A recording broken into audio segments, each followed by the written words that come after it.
How many people know that the ministry you have received of the Lord, the most important part of the whole thing is how that you are actually commanded to live it? That need being the kind of message it is you're supposed to actually preach. And I think that if all of us will focus on the fact that it is a life to live and not necessarily a message to preach, I think we'll do a lot of great things for God. A lot of people now, when it comes to the ministry of the Spirit, all that they see of it is how they're going to have to preach it. How about the living it?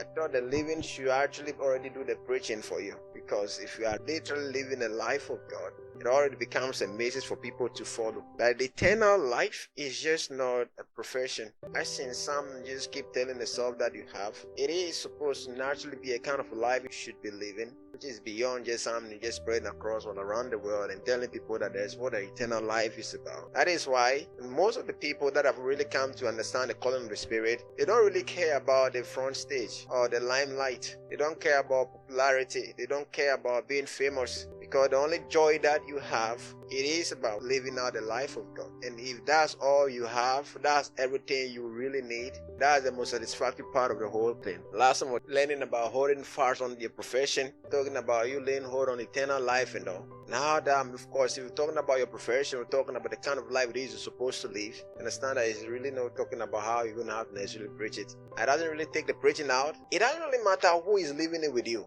So if you've come to really understand what the calling of the Spirit is about, you wouldn't need anybody to do it with you, because you know it is your life to live. And you don't live your life because somebody else is living it. You live it because it is your life to live. So with or without anybody, you're so long called when it comes to the calling of the Spirit. Why? Because that is what actually defines the state of your being in the fullness of your work, exactly how it has been designed, that is, you manifest in your realm of operation.